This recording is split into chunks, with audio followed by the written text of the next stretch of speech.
Alô, você do blog Pensando Bem, bem-vindos de volta. Vamos seguindo aqui na nossa correria diária. Muito louco, muito difícil ter tempo, parar, gravar vídeo. É uma coisa quase impossível no meio desse nosso cotidiano, na luta pela sobrevivência. Muita correria. Então o único tempo que sobra é quando a gente vai indo embora mesmo, quando a gente está vindo pro trabalho e que a ideia vem e que a gente aproveita para tirar um pouco aí o tempo para poder fazer uma comunicação. Eu sou o Bruno, você está no Pensando Bem na Estrada, que é um projeto, uma ideia de quadro onde a gente siga justamente assim, pensando enquanto desenvolve o caminho. A ideia aqui não é olhar para a câmera, não é fama, não é ibope, é mais pensar mesmo algumas coisas e compartilhar aí com outros irmãos, com outros colegas que estejam aí acessando na rede e poder também ter acesso a vídeos de outras pessoas e tal, porque o conhecimento só é gerado, a gente só cresce através do contato mesmo com o que os outros pensam, né? Eu tô indo aqui embora, tô pensando em tudo que vem acontecendo aí na questão política global e como isso se relaciona com o Brasil. Eu tive pensando que agora, com a eleição do Trump, muita coisa faz sentido, inclusive quando a gente para analisar o golpe aqui no Brasil. Porém, muita coisa também fica solta. Muita coisa não faz sentido. O que eu acho que faz sentido? Faz sentido a eleição do Trump, ou de um Trump, ou de qualquer outra figura da direita em qualquer outro país. Faz sentido porque a análise que a gente tem é de que há uma forte tendência conservadora, uma onda conservadora aí em curso, né, no planeta. Essa onda conservadora aí vem passando por diversos países, né, diversos governos que foram derrubados. Chega ao Brasil, o impeachment da Dilma Rousseff. Em alguns lugares isso não é necessário. Os Estados Unidos, por exemplo, elegeram Donald Trump. Então tem muito a ver o momento que o Brasil passa com o momento que o mundo passa, né? A gente vê forças de direita se erguendo ao redor do globo, forças conservadoras. E muitas das conquistas dos trabalhadores vão se perdendo, né? Muitas conquistas vão ficando para trás, ao passo que essas forças põem em prática os seus planos de governo e o seu ideal. Mas é interessante a eleição do Trump. Ela vem num momento pós-golpe aqui no Brasil. Então o Brasil, uma das maiores forças do terceiro mundo, já estava com a sua situação política consolidada no momento da eleição do Donald Trump.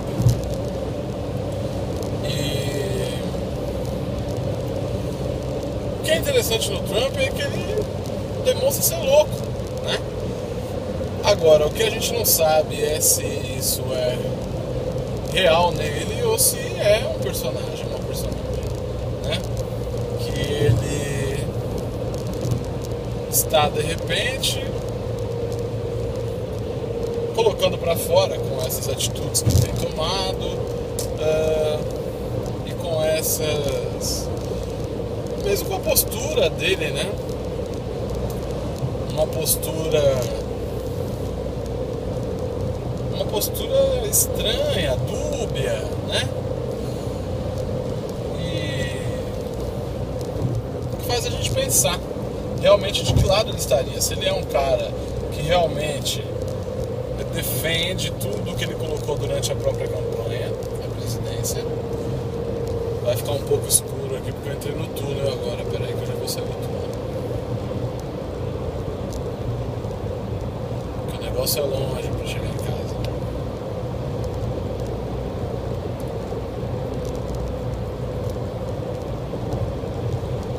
Estamos já chegando. Enfim, a gente não sabe. Vamos sair do túnel aqui. A gente não sabe se ele defende realmente tudo aquilo que ele colocou na campanha, principalmente no que diz respeito a bater de frente com o que ele chama de establishment, né? O que está colocado lá nos Estados Unidos politicamente e financeiramente, o establishment financeiro político, que segundo ele tira direitos e tira o conforto, né, o bem-estar da população norte-americana, ou se ele acredita em tudo isso, ou se tudo isso, todas essas questões, essas opiniões que ele coloca, que ele colocou inclusive para a campanha, se são parte de um personagem, se ele é realmente um representante da ordem, né? Um representante mesmo do capital. Não que eu tenha dúvidas disso, né? Mas a impressão que ele quis dar é que ele era contra tudo que estava aí. Mas eu acredito que não, né? A eleição dele é interessante porque ele é um cara também, é uma outra coisa que a gente vê. Ele é um empresário, e não um político. O caso do Dória muito lembra ele aqui em São Paulo. Um cara que disse, né, se disse que ele não é político, que ele não tem nada a ver com político, ele é um empresário que quer trabalhar pelo país e tal e coisa, né? Eu tenho muito medo disso.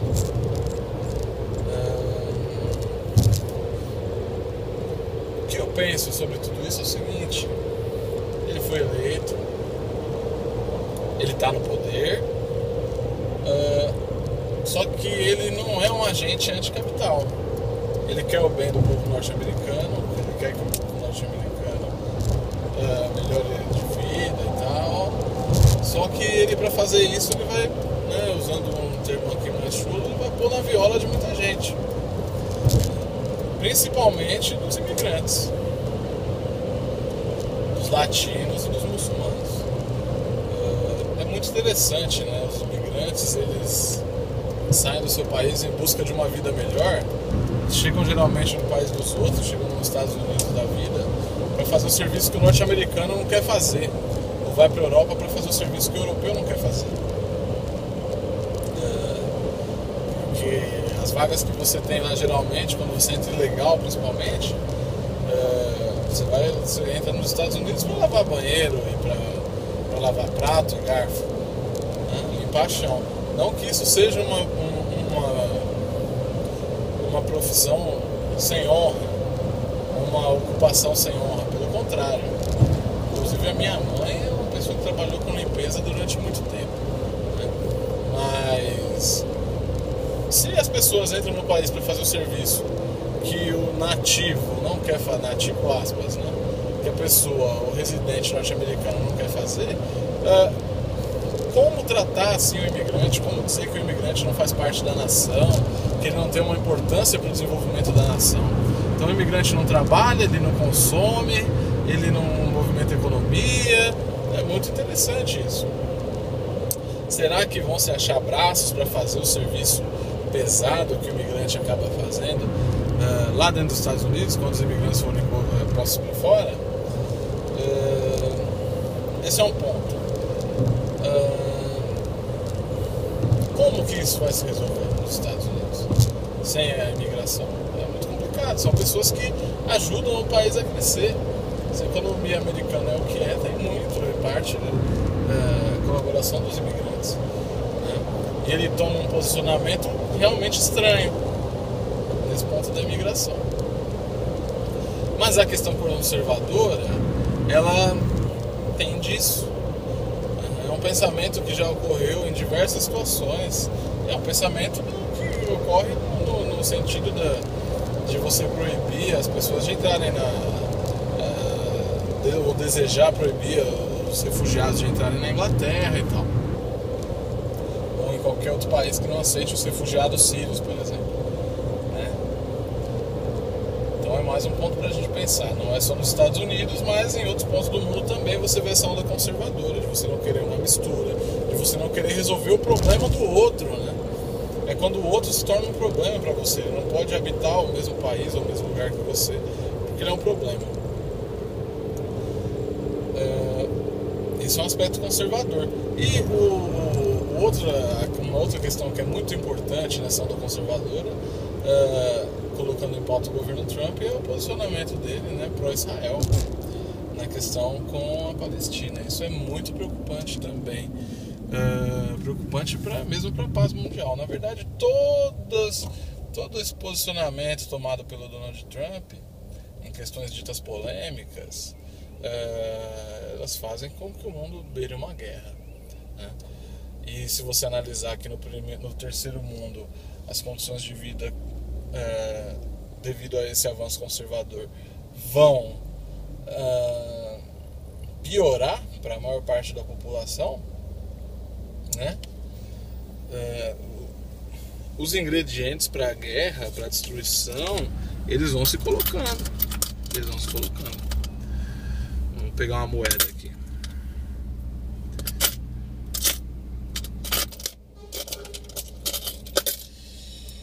Pera aí, rapaziada.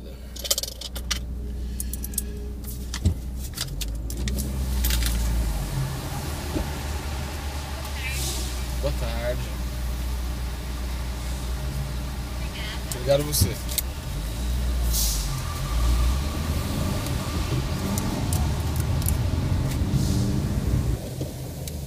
O grande problema é que as pessoas querem justiça, né?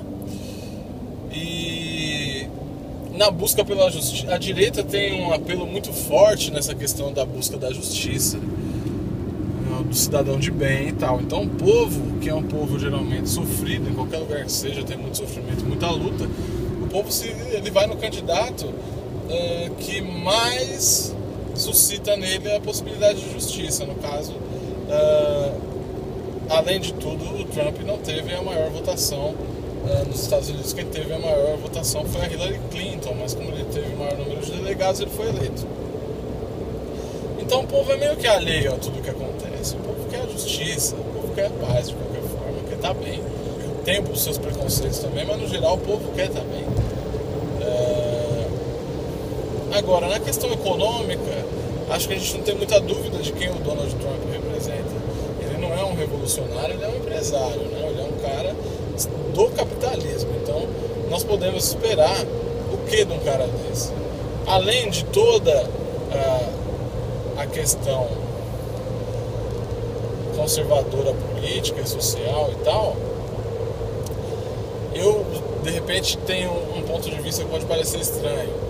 Ele quer o capitalismo para o mundo, mas ele quer um pouco de protecionismo dos Estados Unidos, porque ele quer devolver ou quer aumentar a hegemonia norte-americana, financeiramente falando, no mundo.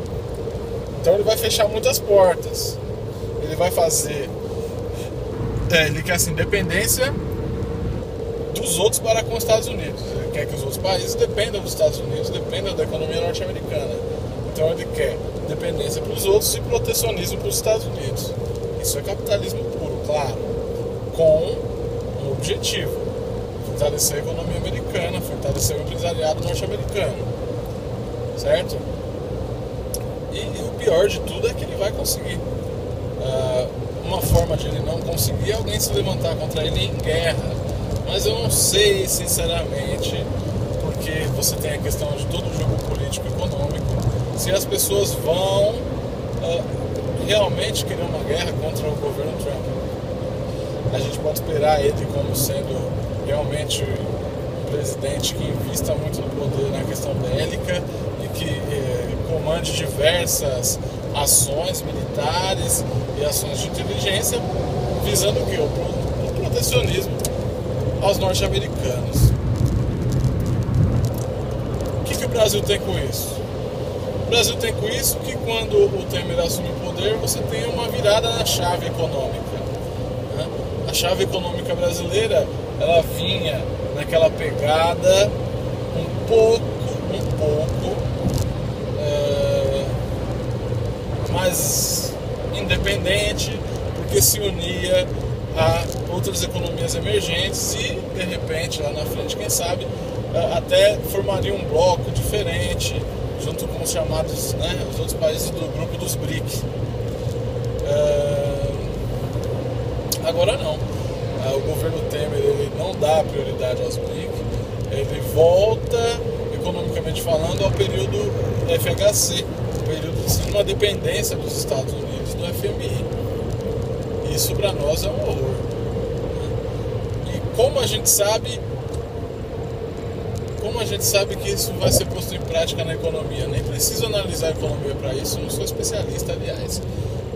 Mas, por exemplo, quando a gente vê diversas mudanças no setor educacional para favorecer apenas a entrada do jovem no mercado de trabalho, que vai ser um mercado de trabalho daqui para frente, onde o trabalhador tem cada vez menos oportunidade, já dá para entender a quem que o governo está atendendo. E não é o povo, infelizmente. Depois eu quero falar um pouco sobre a reforma do ensino médio, que é um absurdo. É absurda, né? O que o cara vai ficar fazendo 1.400 horas dentro da escola em 3 anos ou 4 anos que seja, e ele não tem metade das disciplinas que ele tem hoje? Não, é muito complicado. Porque assim, tudo no papel é muito bonito, o Brasil é especialista em fazer isso, mas na prática é que a gente vê quem é quem. Quando as legislações estaduais ou as deliberações estaduais e municipais começam a ser tomadas para a educação, a LDB é totalmente colocada em xeque, agora ela já foi colocada em xeque até mesmo pelo governo federal, tá? Mas é essa relação que eu vejo do momento do Brasil com o momento do governo Trump. São 2 países que vêm na onda conservadora, sendo o Brasil se devolvendo a condição de capacho dos Estados Unidos mesmo o Donald Trump mandando todos os brasileiros de volta, os que estão nos Estados Unidos, de volta aqui no Brasil. É de se aguardar, mas a perspectiva não é boa, de jeito nenhum, ok? E a gente vai seguindo aqui e conversamos mais à frente. Obrigado, até mais.